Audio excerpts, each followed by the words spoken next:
One here, and we're not going to be doing some gameplay today, but we are going to be doing a listing all Star Wars movies, all 9 of them. All right, so let's hop right into that. I'll just have gameplay so you're not looking at a black screen all the time and my terrible handwriting on the note cards.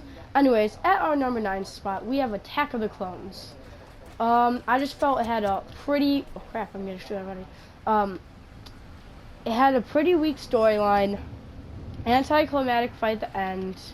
The love story was just meh. The only good thing about it was where Anakin finally tapped into the dark side when his mom died. That was a powerful moment. It also showed the true nature of what Anakin can be when he taps into the dark side. Alright.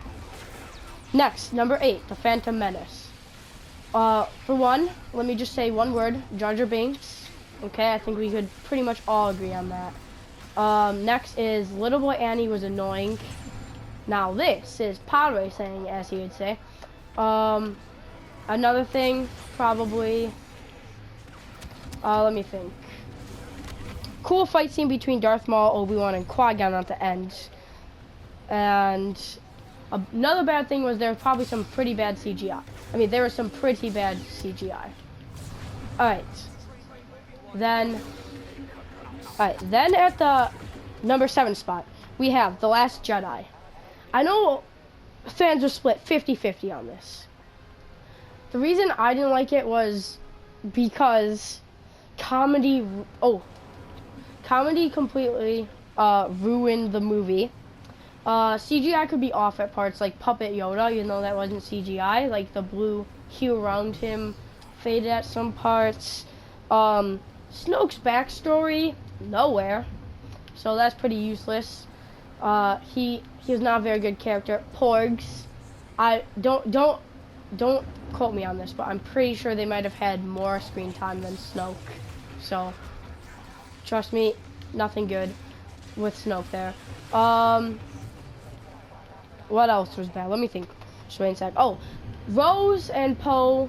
First off, I didn't like Rose. Then the Rose and Poe storyline was just stupid. Like, it was just nonsensical. I know it's like a key part, but they just completely failed in the end.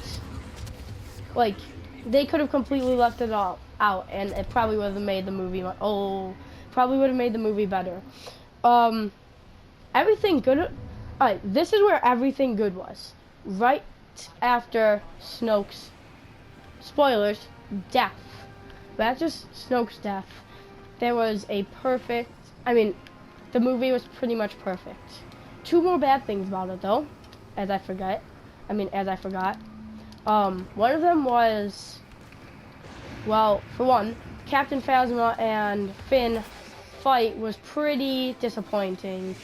Captain Phasma has done nothing in the last couple of movies. It's just been disappointing. And 2, what the heck happened to Luke? I get that he might have been a little hesitant to train Rey after Kylo Ren betrayed him, but let's think. In A New Hope, he's like, we have to save the princess, with only a little bit of worry because he didn't want to leave his family. Then, oh no. Then in The Empire Strikes Back, he says, I have to help my friends, and he even leaves training early to help his friends, which was not a good idea. And then, finally, the last thing he does, ready? In Return of the Jedi, he says, they're still good, my father, I'm going to help him. Then, ready? You could quote me on this, too. Number 8, The Last Jedi, he says, who are you? Go away. 9 times. Not literally, but pretty much 9 times. Go away, go away, go away. Oh, you're from nobody. Well, why are you here? Rey from nowhere. Blah, blah, blah.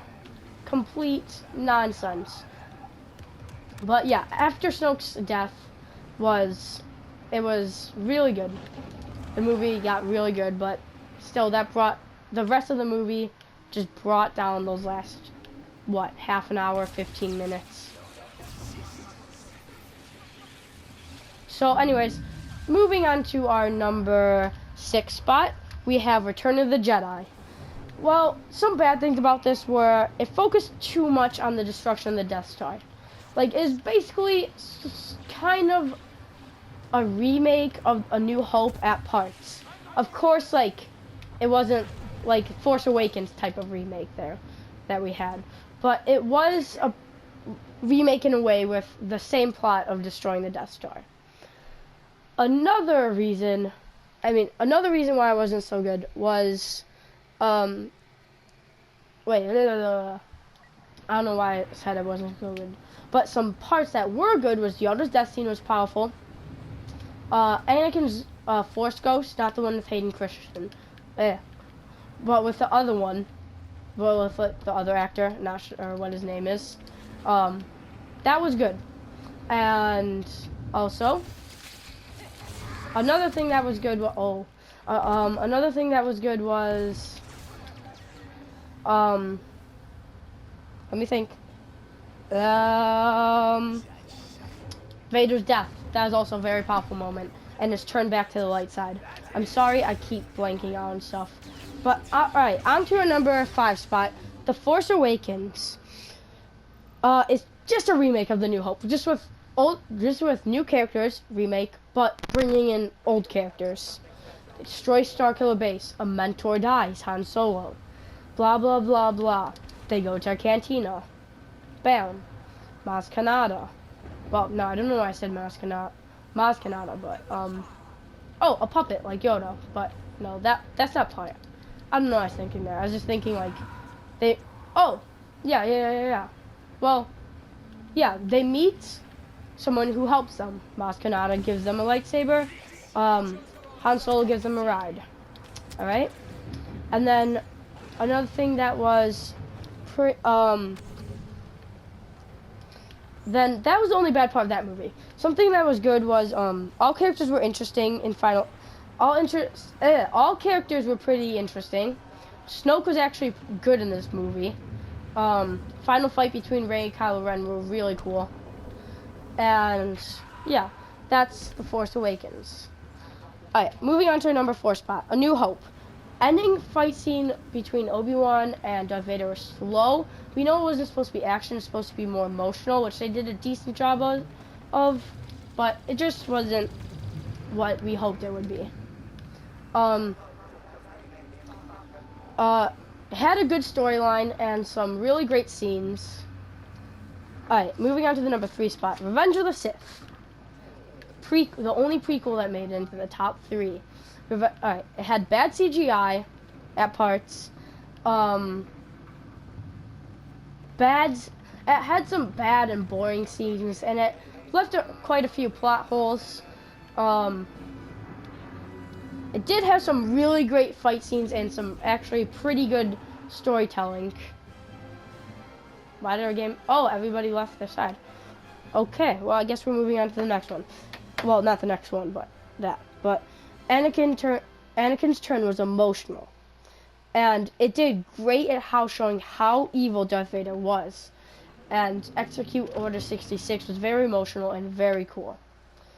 Anyways. Moving on to number 2. Rogue One. It was...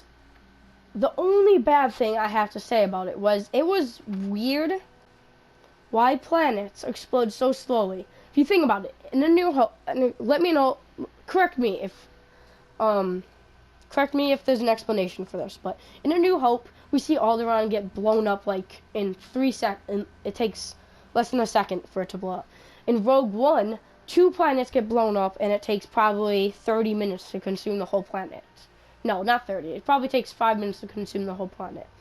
That's the only weird thing. But it had some great action, great characters, great cast. Darth Vader hallway scene was awesome. And most importantly, what it was made for, it covered up a huge plot hole, which is why the creators of the Death Star were so stupid. But it was really because Galen or so, blah, blah, blah. Watch it if you haven't seen it.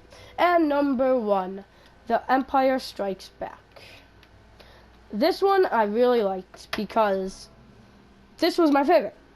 The only bad thing about it is Boba Fett doesn't do that much. He just brings Han Solo. But Good Luke and Vader scene. Great Luke and Vader scene, actually. Had a great opening battle on Hoth. Yoda and Obi-Wan were great in it, and Luke decides to help friends and leave his training, which I just thought was really cool. He rather he rather go off and possibly die to save his friends.